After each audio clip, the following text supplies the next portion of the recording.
오늘 본문 민수기의 말씀은 이스라엘 백성들의 40년 광야 생활 중에서 38년 동안의 이야기들을 담은 책입니다. 그 중에서 오늘 6장 말씀의 배경을 보게 되면 이스라엘 백성들이 애굽에서부터 탈출해서 시내산에 도착한 지도 이제 거의 한 10개월이 지나는 상황입니다. 이때 출애굽 1세대들은 하나님께서 약속하신 가나안 땅으로 행군하기 위해서 이제 최종적인 대열을 점검하고 하나님의 뜻이 무엇인지 살피는 그러한 장면들이 이제 나오게 됩니다. 그래서 하나님은 이스라엘 군대의 총지휘관으로서 이 군사들이 행군에 필요한 준비물이 잘 준비가 되었는지, 또 빠진 것은 없는지, 또 더 챙겨야 될 것은 무엇인지 계속해서 주님께서 확인해 주시고 또 점검을 시켜주시는 것을 우리가 보게 됩니다. 자, 하나님께서 왜 이렇게 여러 가지 것들을 점검하시고 또 확인하시면서 재차 이런 것들을 점검하실까요? 오늘 본문을 보면서 하나님의 마음이 어떠한지, 또 백성들을 인도하시는 그 하나님 어떤 분이실까 우리가 좀 살펴보기를 원합니다. 두 가지로 좀 보려고 하는데요. 첫 번째로 하나님은 어떤 분이신가? 하나님은 말씀하시는 하나님이시다라고 하는 것입니다. 오늘 13절 말씀 한번 보실까요? 13절에 보시면 나실인의 법은 이러하니라. 자기의 몸을 구별한 날이 차면 그 사람을 회막 문으로 데리고 갈 것이요, 이렇게 말씀합니다. 여기서 나실인의 법은 이러하다라고 얘기하시면서 하나님이 모세에게 말씀하시는 장면이죠. 그래서 하나님은 말씀하시는 하나님이시다. 사실 좋은 표현으로 설명하면 말씀하시는 하나님이라고 이렇게 이야기를 할 수 있지만, 실제로 민수기에 나타난 하나님은 말씀하시는 하나님도 맞지만 더 정확한 표현으로 하면 하나님은 명령하시는 하나님이시다라고 할 수 있습니다. 명령하시는 하나님. 왜냐하면 민수기 전체를 보게 되면은 한 80번 이상 이 표현이 나옵니다. 하나님이 말씀하여 이르시되, 명령하여 이르시되라는 것이죠. 그래서 이 말의 의미가 정확하게 하나님이 모세에게 말을 하신 거죠. 말을 거신 거지만 실제로는 이 군대가 하나님의 군대로서 행군을 하기 위해서 하나님이 군대의 지휘관으로서 명령하시는 장면들을 우리가 보게 됩니다. 군대는 명령에 의해서 죽고 또 군대는 명령에 의해서 산다라고 하는 말이 있습니다. 예를 들어서 군대에서 국군의 총 통솔권자가 이제 5스타죠. 대통령이 국군의 총 통솔권자라고 이야기를 합니다. 5성 장군이죠. 합참 의장이나 참모 총장은 4스타입니다. 그렇죠? 군대의 총 지휘관은 지휘 계통과 또 지휘의 그 서열에 따라서 아래 계급의 사람에게 명령을 합니다. 군인들을 설득하고 다 설명해주고 그들을 납득시켜서 그들을 끌고 가는 것이 지휘관의 역할은 아니죠. 내 뜻이 이러이러하니까 지휘관의 명령을 따라오거라 라고 이야기를 하는 것이 지금 이스라엘 군대의 장관은 실제로 모세지만 영적인 측면에서 볼 때 모세를 지휘관으로 세우신 하나님께서 지금 총 책임을 맡아서 이들을 인도해 가시는 것들을, 명령해서 인도해 가시는 것들을 보게 되는 것입니다. 그래서 총지휘관이신 하나님께서 지금 이집트의 노예 출신들 이스라엘 사람들을 다 모아가지고 군대로 만드셨습니다. 그리고 12지파로 다 분할을 해서 그 분할된 지파의 지파장들을, 군대 장관들 하나씩 세우신 것이죠. 그 중에서 우리가 보고 또 알지만 그 군대 지휘관들 중에 뭐 인류대 출신이 있는 것도 아니고 명문대 출신이 있는 것도 아닙니다. 좋은 기업의 인재들이 있는 것도 아니고 또 그들 중에 특전사 출신이 있는 것도 아닙니다. 1스타, 2스타, 3스타, 4스타가 있는 것도 더더욱 아닌 상황인 것이죠. 자, 그러니 하나님 입장에서 한번 좀 우리가 생각해 보는 것입니다. 하나님 입장에서 생각해 볼 때 이 노예 출신의 인간들을 어떻게 광야의 이 생활 중에서 하나님을 까먹지 않게 만들 수 있을까? 어떻게 하나님 중심으로 살아가게 만들 수 있을까? 이 선택받은 선민 이스라엘 백성들을 어떻게 하면 하나님이 원하시는 그 약속의 땅 가나안으로 잘 정착시킬 수 있을까 하는 것이 하나님의 입장에서의 굉장한 고민이 되셨겠죠. 그리고 이 오합지졸 같은 이 어디로 튈지 모르는 개념 없는 인간들을 갖다가 어떻게 가나안 땅까지 인도할 수 있을까? 이런 것이 하나님 입장에서 굉장히 고민이 되셨을 것입니다. 그래서 오늘 본문에 보게 되면 하나님이 계속 무언가를 점검시키고 무언가를 다시 확인시켜 주어야 되는 그러한 신경을 많이 쓰고 계시는 부분들을 우리가 볼 수가 있습니다. 그 중에서도 가장 신경 쓰셨던 부분이 있다면 이 이스라엘 군대가 하나님의 군대로서 하나님의 명령에 잘 순종할 수 있는가, 그러한 군대를 만드는 것이 하나님의 가장 큰 고민이고 또 신경을 쓰는 부분이셨습니다. 그래서 하나님께서 이 백성들에게 직접 말씀해 주시고 또 직접 이렇게 모세와 대면해서 명령하심으로써 하나님의 당신의 자녀들이 이 광야의 생활 가운데에서 방황하지 않도록, 특별히 하나님만을 의지하는 삶을 살아갈 수 있도록 인도하시는 그러한 장면들, 그러한 명령들을 우리가 계속해서 민수기에서 보게 되는 것입니다. 예를 들면 제가 저희 자녀들에게 예주하고 예호한테 그런 이야기를 하는 거죠. 요새 더운데 아이스크림을 애들이 많이 찾습니다. 예주야, 예호야, 아이스크림 많이 먹으면 설사하니까 이제 조금만 먹어라. 골목에서는 차 오는 거 보면서 길을 건너가야 된다. 차 조심해라. 학교에서 선생님 말씀 잘 들어라. 친구랑 싸우지 마라. 교회 가면 어른들한테 인사 잘해라. 여러 가지를 이야기를 합니다. 그런데 이거는 사실은 아이들 입장에서는 이야기를 듣는 게 아니라 아버지나 어머니로부터 명령을 듣는다고 생각할 수 있거든요. 근데 이것을 잘 생각해 보면 사실 명령이 아니라 우리 애들이 잘 되기를 바라는 그 부모로서의 사랑의 음성을 들려주는 것이죠. 이 민수기에 여러 가지 명령들이 나오지만 하나님이 모세에게 말씀하여 이르시되, 명령들을 하지만 사실은 그것은 사랑하는 백성들이 이 광야 같은 세상에서 하나님의 음성을 듣고 올바르게 살아갈 수 있도록, 하나님의 그 약속의 땅으로 인도함 받을 수 있도록 하나님이 그 사랑의 음성을 들려주고 계신다라고 우리가 좀 생각할 수가 있는 것이죠. 그런 의미에서 오늘 이 새벽에도 하나님의 말씀을 듣는 중에, 그리고 여러분 기도하시고 또 예배하는 중에 하나님께서 여러분에게 말씀하실 겁니다. 그런데 그것은 때로는 말씀이 아니라 명령처럼 우리 가운데 부담으로 들려질 수도 있습니다. 그러나 그것이 명령이 아니라 하나님의 그 사랑의 음성이라는 것을 우리가 다시 한번 좀 기억하는 오늘 이 새벽이 되기를 예수님의 이름으로 축복드립니다. 다음에 두 번째로 좀 보기 원하는 건, 하나님은 어떤 분이신가? 하나님은 우리를 거룩하게 구별해 주시는 분이시다라고 하는 것이죠. 다시 한번 13절 말씀에 한번 보시면 나시린의 법은 이러이러하다라고 말씀하죠. 나시린의 법은 이러하니라. 자기의 몸을 구별한 날이 차면 그 사람을 회막 문으로 데려갈 것이요 라고 말씀합니다.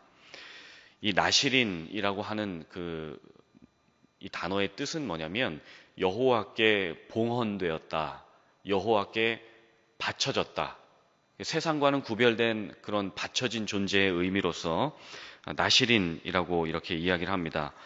성경에서 나시린이 몇 명 있었죠. 여러분 잘 아시는 사무엘, 그렇죠? 사무엘이 그랬고, 또 삼손이 그랬고요. 그리고 또 여기 말씀에 보면은 레갑 자손이 있습니다. 예레미야에 보면 레갑 자손이 나오는데 그 자손들이 다 나스린이었고, 또 신약 시대에 보게 되면 세례 요한이 또 나시린이었습니다. 그런 나시린들을 통해서 특별히 이 나시린이 일평생 동안 죽을 때까지 나시린으로 살았든, 혹은 어떤 일정 기간 동안만 나시린으로 서약을 하고 그 기간만 나시린으로 살았든지 간에 하나님께서 하나님의 영광을 위해서 하나님의 사람들을 구별해서 세우신 것이 바로 나시린이다라고 하는 것이죠. 특별히 나시린은 한 세 가지 정도를 또 조심해야 됐죠. 나시린은 포도, 발효시킨 어떤 독주나 술 같은 것을 멀리하는 사람들이 또 나시린이었습니다. 특별히 이 포도는 가나안의 땅에 들어갔을 때 안정된 삶, 그리고 풍요로운 삶을 상징하는 것이 포도입니다. 그래서 그 포도를 멀리 한다는 것은 나시린이 이 세상에서 나오는 어떤 풍요를 주는 것들을 멀리하고 하나님만을 의지하겠다. 내 풍요와 내 삶의 안정된 기반은 포도나 독주나 술이 아니라 하나님이십니다라고 하는 것을 이렇게 보여주는 것이 바로 이 나시린이 포도를 멀리하는 그러한 것이죠. 그리고 또 나시린은 그 헤어컷을 하지 않았죠. 머리를 자르지 않았습니다. 그 이유는 뭐냐면 내 몸에서 자라는 것, 내 몸에서 붙어 있는 그 작은 것 하나라도, 머리카락 하나라도 이것은 내 것이 아니라 하나님의 것입니다 라고 하는 것을 이렇게 입증하기 위해서 나시린 동안에는 머리에 삭도를 대지 않았습니다. 그리고 또 한 가지, 나시린은 그 죽은 시체를 만지지 않았죠. 이때 당시에는 사람이 죽으면 그 시체는 영혼이 떠나간 것으로 인해서 부정하다라고 판단을 했기 때문에 시체를 멀리하는, 정결하게 자기 몸을 보호하는 것이 나시린의 모습이었습니다. 그래서 하나님은 이 광야 생활을 하는 이스라엘 백성들에게도 마찬가지지만 오늘 이 시대를 살아가는 우리 그리스도인들에게도 하나님이 요구하시는 것은 우리 몸은 우리 것이 아니기 때문에 거룩하게 구별하거라. 독주와 술과 또 포도를, 그런 안정된 삶의 기반을 이 땅에 두지 말고 안정됨과 풍요를 주시는 하나님께 그 기반을 두거라. 주님이 그러한 말씀을 하시면서 오늘 이 본문 말씀을 통해서 하나님은 우리가 나시린으로서 그렇게 거룩하게 살아가기를 원하신다라는 것을 보게 되는 것입니다. 특별히 우리 몸을 이렇게 거룩하게 구별하는 것이 얼마나 중요한지 오늘 본문에 보면 가장 많이 반복되는 구절이 바로 몸을 구별한다라는 단어들이 계속해서 반복되는 것을 보게 됩니다. 총 한 5번 정도가 반복이 되는데요. 말씀을 한번 좀 찾아보겠습니다. 13절 말씀을 보면 나시린의 법은 이러하니라 이렇게 말씀하면서 자기의 몸을 구별할 것이다 이렇게 말씀하죠. 자기 몸을 구별한다 이렇게 이야기하고 또 18절 말씀에도 한번 볼까요? 18절 말씀에도 보면 자기의 몸을 구별한 나시린은 이렇게 얘기하죠. 세상과 단절되고 세상과 구별되는 것도 설명을 하고 있습니다. 그리고 또 19절 말씀도 보겠습니다. 19절에 보면 자기의 몸을 구별한 나시린은 이렇게 이야기하죠. 구별되는 것을 굉장히 중요하게 생각합니다. 21절에는 2번 반복이 됩니다. 상반절에 보면 이는 곧 서원한 나시린이 자기의 몸을 구별한 일로, 나시린은 자기 몸을 구별한다는 것이죠. 그리고 또 가장 끝에 하반절에 보게 되면 그가 서원한 대로 자기의 몸을 구별하는 법을 따라 할 것이니라 이렇게 이야기하면서 이 육체를 구분해서 거룩하게 하나님 앞에 구별된 삶을 사는 것이 얼마나 중요한지 이렇게 설명을 하고 있습니다. 여러분, 성경에서 이 구별된 몸, 이 육신, 이 육체를 헬라어로 사르스라고 얘기합니다. 이 사르스, 이 육체의 원어적인 의미가 뭐냐면 이제 고깃덩어리입니다. 이 고깃덩어리, 이 고깃덩어리 육체는 언젠가 우리가 하나님이 부르시면 이제 하나님의 그 부활체로 변하게 되는 육체이기는 하지만 고린도전서 15장에 나와 있죠. 우리 육체가 주님 오시는 그날에 부활체로 변화가 되어서 하나님 나라에 우리의 육신도 옮겨지게 됩니다. 그러나 일반적으로 성경에서 말하는 우리의 육체는 사르스라고 해서 이게 늙어 죽게 되면 이제 썩어 없어지는 그 고깃덩어리가 바로 우리의 육신이라고 표현을 하고 있습니다. 그래서 이 육신은 영원한 게 아니죠. 그래서 성경에서는 영원한 그 성령, 영원하신 하나님과 대비되는, 대조적으로 설명할 때 이 고깃덩어리 육체를 설명을 하고 있습니다. 그래서 예를 들어서 갈라디아서 5장 17절 말씀에 보면은 이 유한한 육체, 썩어 없어지는 이 육체와 또 영원하신 성령과 이 대비적으로 이렇게 설명을 하고 있는데 제가 말씀을 한번 읽어드리겠습니다. 갈라디아서 5장 17절 말씀에 육체의 소욕은 성령을 거스리고 성령의 소욕은 육체를 거스리나니 육체와 성령 이 둘이 서로 대적함으로써 너희의 원하는 것을 하지 못하게 하려 함이라 이렇게 말씀을 합니다. 그러니까 이 고깃덩어리 육체는 언젠가 늙어 죽으면 이제 썩어 없어지기 때문에 이 썩어 없어지는 이 육체를 의지하지 말고 이 썩어 없어지는 이 세상을 의지하지 말고 나실인으로서 거룩하게 육체를 구분하여서 하나님 앞에 영 중심으로서 성령 중심으로서 살아가는 것을 말씀을 하고 있는 것입니다. 특별히 갈라디아서 5장 19절에도 또 이런 말씀을 하고 있는데요. 이 육신의 일은 이러한 것이다 라고 얘기하면서 육체의 일은 분명하니 곧 음행과 더러운 것과 호색과 우상숭배와 주술과 원수 맺는 것과 분쟁과 시기와 분냄과 당짓는 것과 분열함과 또 이단과 투기와 술취함과 방탕함과 그와 같은 것들이라. 전에 너희에게 경고한 것 같이 경계하노니 이런 일을 하는 자는 하나님의 나라를 유업으로 받지 못할 것이다. 이렇게 말씀을 하고 있습니다. 육체가 하는 일이 주로 이런 것들입니다.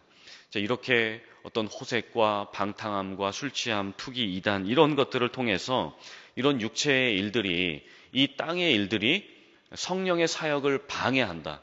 성령의 사역과 육체의 일이 서로 대조적으로 이렇게 벌어지고 있다라고 하는 것을 보여주고 있습니다.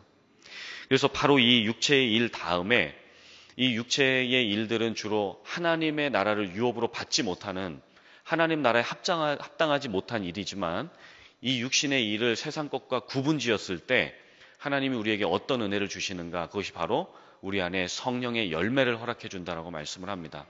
그래서 이 갈라디아 5장 21절 바로 뒤에 뭐가 나오냐면 여러분 잘 아시는 오직 성령의 열매는 이러이러하다 하고 9가지의 열매가 소개가 됩니다. 오직 성령의 열매는 사랑과 희락과 화평과 오래 참음과 자비와 양성과 충성과 온유와 절제니 이와 같은 법을 금지할 법이 없느니라. 그리스도 예수의 사람들은 육체와 함께 그 정욕과 탐심을 십자가에 못 박았느니라 말씀을 하고 있는 것이죠. 만일 우리가 성령으로 살면 또한 성령으로 행할지니 헛된 영광을 구하여 서로 노엽게 하거나 서로 투기하지 말지니라 이렇게 말씀을 하고 있습니다. 그래서 하나님께서 우리의 육체가 이렇게 나신일처럼 구분되기 원하시는 이유는 육체가 원하는 대로 살면, 이 썩어질 고깃덩어리가 원하는 대로 살면 그 인생에는 희망과 어떤 소망이 없기 때문이죠. 그러나 반대로 성령이 원하시는 대로 살면, 영중심으로 살게 되면 우리 가운데 사랑과 희락과 화평과 오래 참음과 자비와 양성과 충성과 온유와 절제의 그 성령의 열매가 맺히기 때문입니다. 그래서 성령의 열매와 성령의 은사가 있는 사람은 육신의 일을 도모하지 않고 반대로 성령의 일을, 성령의 소욕이 이끄는 대로 살아갈 수가 있다라고 하는 것이죠. 그래서 하나님은 이 이스라엘 백성들이 가나안으로 가는 길목에서 이제 수많은 정복 전쟁을 치러야 될 것을 주님이 잘 알고 계셨습니다. 근데 주님은 아이러니하게도 그들에게 전쟁 중에 필요한 칼이나 창이나 어떤 핵무기 이런 것들을 주신 것이 아니라 오히려 너희들 머리에 손대지 말아라. 너희들 독주를 멀리하거라. 너희들 그 육체를 거룩하게 구별함으로써 하나님의 말씀과 그 성령을 통해 영중심으로 살아가거라. 주님이 그렇게 우리들을 인도해 가신다는 것을 오늘 말씀을 통해서 우리가 보게 되는 것입니다. 우리도 마찬가지로 오늘 이 세대를 살아가는 것이 얼마나 광야와 같은 삶을 살아가는 것 같은 우리가 느낌과 그러한 삶을 또 보게 되죠.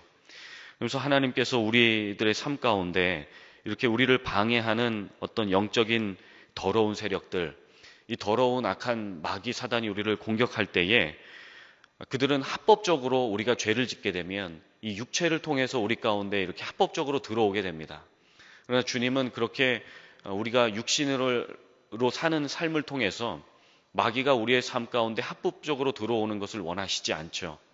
그래서 우리 가운데 성령을 통해서 우리의 마음 가운데 성령의 전을 통해서 우리의 마음과 생각을 주님이 보호해 주기를 원하고 계신다는 것을 우리 본문 말씀을 통해서 보게 되는 것입니다. 그래서 오늘 이 말씀을 통해서 우리가 또 우리의 삶에 좀 적용점을 갖기 원하는 것은 이런 것이죠. 내가 언제까지 이렇게 썩어질 육체의 종노릇을 해야 되는 것인가? 이 땅에 사는 동안에 육신이 없이는 살 수 없는데 어떻게 하면 더 우리가 하나님의 영 중심으로 살아갈 수가 있을까? 육 중심이 아니라 영 중심으로 살아갈 수 있는 방법은 무엇인가?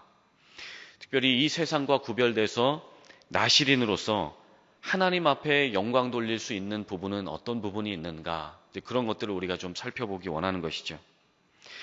자, 그런데 오늘 본문에서 나실인의 이 서약 기간이 맞춰지는 것을 또 보게 되는데, 이 서약 기간이 맞춰질 때에도 나실인으로 살 동안에도 중요하지만 나실인의 이 서약 기간이 끝날 때에도 굉장히 중요한 의식들, 그 제사들을, 불편한 제사들인데 이런 여러 가지 제사들을 하나님 앞에 드리는 것을 우리가 또 보게 됩니다. 그 절차가 굉장히 복잡한데 우리 14절 말씀 한번 보실까요? 14절에 보시면 그는 여호와께 헌물을 드리되 번제물로 1년 된 흠 없는 숫 양 한 마리와 속죄 제물로 1년 된 흠 없는 어린 암양 한 마리와 화목제물로 흠 없는 숫 양 한 마리를 하나님 앞에 바친다, 이렇게 말씀을 합니다. 나실인의 그 기간이 다 만료되어서 소위 어떤 그 회원 가입이 탈퇴될 때 그냥 탈퇴하면 되는데, 그냥 그렇게 쉽게 탈퇴되는 것이 아니라 굉장히 복잡하게 1년 된 순양을 드리고 암양을 갖다 바치고 소제물 드리고 번제물 드리고 복잡하게 이렇게 하나님 앞에 제사와 예물을 드리는 것을 보게 되는 것입니다. 15절 말씀도 한번 보실까요? 15절에 보면 무교병 한 광주리와 고운 가루에 기름 섞은 과자를 기름 바른 무교 전병들과 그 소제물과 전제물을 드릴 것이요, 이렇게 말씀합니다. 여기서 이 소제는 곡식을 갖다가 하나님 앞에 바치는 제사를 말합니다. 그러니까 나실인으로 살 동안 내 생명을 보존해 주신 것, 내게 음식을 주시고 곡식으로 배불려 주신 하나님 앞에 감사한다는 의미로서 하나님 앞에 이 소제 제물을 드립니다. 그리고 전제물은 뭐냐면 발효시켜서 만든 독주나 포도주를 의미합니다. 그래서 하나님 앞에 이 이 제물들을 바칠 때, 이런 순양이나 어떤 헌물을 바칠 때 그 위에다가 이 포도주나 발효시켜 만든 독주들을 부어서 내가 하나님 앞에 이렇게 하나님 앞에 바침받은 이것들을 바쳐짐으로써 내가 하나님 앞에 나실인 이후에도 하나님 앞에 봉헌할 내 육체 또 내 삶 온전히 드립니다라고 하는 의미로서 이렇게 하나님 앞에 소제와 또 전제물을 드리는 그러한 제사를 지내고 있는 것입니다. 또 16절과 17절 말씀을 한번 보실까요? 그 말씀에 보면 또 제사를 드리는 순서를 하나님이 정해 주시는데 16절, 17절 한번 같이 한번 읽어보겠습니다. 시작. 제사장은 그것들을 여호와 앞에 가져다가 속죄제와 번제를 드리고 화목제물로 숫 양의 무교병 한 광주리를 아울러 여호와께 드리고 그 소제와 전제를 드릴 것이요, 이렇게 말씀합니다. 제사장은 제사를 드리는 순서가 있는데 가장 먼저 드려야 되는 그 제사가 바로 속죄 제사입니다. 그리고 그 다음에 화목 제사를 드리죠. 왜냐하면 하나님과의 우리의 그 관계에 있어서 제사장들도 마찬가지고 또 모세나 이 백성들도 마찬가지고 우리도 마찬가지지만, 우리가 하나님 앞에 어떤 예배를 드리고 또 예물을 드리고 우리의 헌신과 봉사를 드리는 것이 굉장히 중요하죠. 그러나 그런 것보다 더 선행되어야 될 우선순위가 있는데, 그게 뭐냐면 속죄를 드리는 것입니다. 이 속죄를 드린다는 것은 하나님과 우리와의 관계에 있어서 봉사나 어떤 물질 드림보다 더 중요한 것이 이 죄 문제 해결을 통해서 하나님과 관계를 회복하는 것입니다. 그렇기 때문에 이 제사장에게 하나님이 명령하실 때에 너희가 하나님께 예물 드리고 곡식 드리고 숫 양, 암양 잡아 드리는 것도 중요하지만 그 전에 너희가 나와의 그런 영적인 관계를 회복하는 것이 중요하다. 이런 의미에서 하나님은 우리가 먼저 주님 앞에 회개하기를 원하신다라는 것을 오늘 말씀을 통해서 보여주고 있는 것입니다. 그래서 우리가 하나님 앞에 나아갈 때 이렇게 지금 여러 가지로 사람 복잡하게 만들고 여러 가지 절차를 통해서 하나님 앞에 제물을 드린다고 한번 생각해 보십시오. 우리가 지금 구약시대처럼 이 예배당에 오면서 우리가 예배 가운데 양을 가지고 오고 또 곡식을 가져오고 여기서 이제 제물을 바쳐 드려야 되니까 한쪽에서는 불을 피우고 있고 이 숫 양을 바치고 또 염소를 바치고 송아지를 바치고 이것들을 다 태우면서 이것들에 다 피를 다 쏟으면서 예배를 드린다고 한번 생각해 보십시오. 그러면 얼마나 이 짐승 타는 비린내가 나고 또 이 예배당에는 얼마나 또 연기들이 자욱하고 또 애기들은 저기서 이 동물들을 보면서 시끄럽게 떠들어대고 그 예배가 되겠습니까? 그러나 이러한 복잡한 제사 제도를 단번에 해결하신 분이 계시죠. 그 예수 그리스도입니다. 오늘 이 본문을 통해서 우리가 중점적으로 봐야 되는 것은 바로 이 구약에 숨어 있는 예수 그리스도시죠. 이 예수 그리스도께서 복잡한 예배 절차를 단번에 해결하신 것이죠. 그리고 이 복잡하고 또 피비린내 나고 짐승 타는 이 노린내 나는 이 모든 것들을 주님이 당신의 육체로 한 번에 다 해결하신 그 십자가 사건을 오늘 본문을 통해서 우리가 또 은혜로 확인하게 되는 것입니다. 그래서 여러분, 오늘 그 주님께서 우리 육신 안에서 이 썩어 없어질 육체지만 이 육신 안에 주님이 우리와 함께 하시면서 주님이 이렇게 말씀하시는 것이죠. 얘들아, 볼지어다 문 밖에 서서 내가 두드린다. 너희의 마음의 문을 열면 내가 너희에게로 들어가 너희와 더불어 먹고 너희는 나와 더불어 먹으리라. 주님은 십자가로 이 피비린내 나는 제사 제도를 다 폐기하시고 우리 가운데 들어오셔서 우리와 함께 먹고 함께 살고 함께 자고 함께 교제하기를 원하신다라는 것을 오늘 말씀을 통해서 우리가 한 번 더 확인할 수가 있게 되는 것입니다. 그래서 제가 요새 이 말씀 민수기를 보면서 새로운 습관이 하나가 생겼습니다. 그게 뭐냐면 아침에 일어나면 하나님 앞에 이렇게 무릎 꿇고 기도할 때 그전에는 이렇게 기도했습니다. 하나님, 오늘도 하루 생명을 주신 거 감사합니다. 이렇게 기도했는데 요새는 제가 기도를 좀 바꿨습니다. 순서를 바꾼 것이죠. 이게 속죄 제물을 먼저 드리는 것입니다. 하나님, 제가 간밤에 제가 무의식 중에라도 혹은 의식 중에라도 하나님 앞에 범죄한 거 있으면 하나님 용서해 주십시오. 그러면서 하나님 앞에 제가 지은 죄가 있다면 용서해 주십시오. 여러분, 자면서 얼마나 많은 죄를 지었겠습니까? 그러나 무의식 중에라도 하나님 앞에 죄 지은 게 있다면 하나님 용서해 주십시오. 자, 그러면 어떤 현상이 벌어지냐면 제 안에 어떤 그 정결한 예수님의 보혈이 부어지면서 굉장히 거룩해지는 것을 느끼게 됩니다. 그리고 그 거룩해지는 것을 통해서 하나님이 제 안에 어떤 영적인 담대함을 주시는 것이죠. 그 담대함을 통해서 이 하루를 살아갈 수 있는 힘과 또 용기와 능력을 예수님의 보혈을 의지해서 기도할 때 하나님 우리 가운데 주시는 것을 체험하게 되는 것입니다. 여러분, 이제는 우리가 예수 그리스도를 이렇게 사랑하는 아들을 죽여서 제단의 번제물로 희생 제물로 드리신 그 하나님의 그 절절한 사랑을 좀 우리가 이해할 필요가 있는 것입니다. 하나님께서 그 사랑하는 아담과 하와를 만드시고 그들이 선악과를 따먹는 그 순간에도 하나님은 그들을 이해하시고 한편으로는 그들의 자유의지를 존중하신 거죠. 제가 말씀을 준비하면서 이런 생각을 했습니다.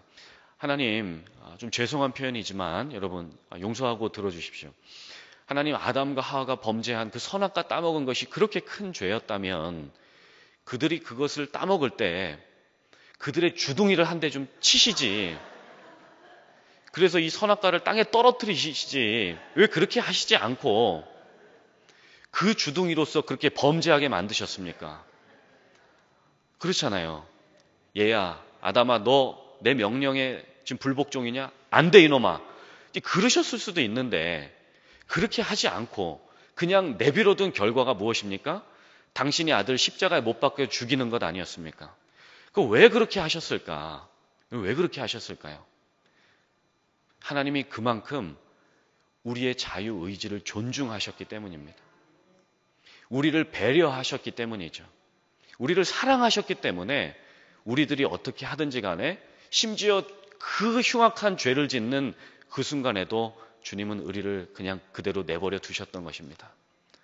그리고 하나님께서 우리 가운데 당신의 아들을 보내셔서 그 죄 문제 해결, 그 속죄 제물로서 아들을 찢어 죽이시고 번제물에 태워 죽이시고 물과 피를 다 쏟으시는 그 십자가의 사랑을 우리에게 주셨다는 것입니다.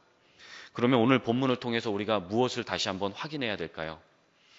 이제는 하나님의 입장을 헤아려 드리는 아들과 딸의 모습으로 좀 살아가야 되지 않을까라는 것을 생각하게 됩니다. 하나님 그토록 우리를 배려하셨는데, 하나님 그토록 나를 이해하셨는데, 하나님 그토록 나를 존중하셨는데 나는 그토록 하나님을 존중하고 있는가? 나는 하나님을 배려하고 있는가? 나는 하나님을 이해하고 있는가? 우리가 하나님의 입장에서 생각해 보는 것이 오늘 민수기를 통해서 하나님이 우리에게 주시는 사랑의 음성이자 또 사랑의 명령인 줄로 믿습니다. 그래서 나실인 서약이 다 끝났다고 해서, 나실인 회원 가입이 다 탈퇴되었다고 해서, 게임이 끝났다고 해서, 우리가 한 번 구원받았다고 해서 우리가 완전히 거룩해진 것은 아니죠. 바울 사도가 말씀하는 것처럼 우리가 구원받은 것은 맞지만 두렵고 떨림으로 오늘도 살얼음판을 걷는 것처럼 주님의 구원을 이루어 가야 되는, 날마다 두렵고 떨림으로 구원을 이루어 가야 되는 그러한 사명이 우리 가운데 주어진 것입니다. 그렇기 때문에 오늘 말씀을 통해서 또 확인하게 되는 것은 주님이 우리를 대신해서 죽으신 그 사랑은 결국은 은혜이구나. 우리는 은혜로 살아가는구나. 주님의 은혜 없이는 살 수 없구나. 그런 것들을 다시 한번 생각하게 되는 것입니다. 그러면서 주님이 오늘 우리에게 한 가지 당부하시는 것, 한 가지 명령하시는 것 무엇일까요? 우리 가운데, 우리 주변에 이 하나님의 은혜가 필요한 사람들에게 은혜를 전해주거라. 하나님의 사랑이 필요한 사람들에게 이 사랑을 전해주는 삶을 살거라. 우리만 구원받은 것으로서 만족하는 것이 아니라 하나님의 구원과 사랑이 필요한 사람들에게 한 번이라도 가서 주님의 복음을 전하는 삶을 살기를 주님이 간절히 원하고 계신 것입니다. 그래서 그러한 삶을 살 때 하나님이 먼저 그의 나라와 그의 의를 구하는 자에게 나머지 필요한 모든 것을 다 더해 주시리라, 다 공급해 주시리라, 다 애드해 주신다고 주님이 말씀해 주시는 것입니다. 자, 이렇게 하나님과의 화평한, 화목한 그 속죄 제물로 우리가 바쳐질 때, 그 십자가의 예수 그리스도를 기억할 때에 하나님께서 우리의 삶에 풍성한 은혜로 채워주실 것을 간절히 믿고 확신합니다. 오늘 그 은혜 가운데 거하시기를 예수님의 이름으로 간절히 축복드립니다.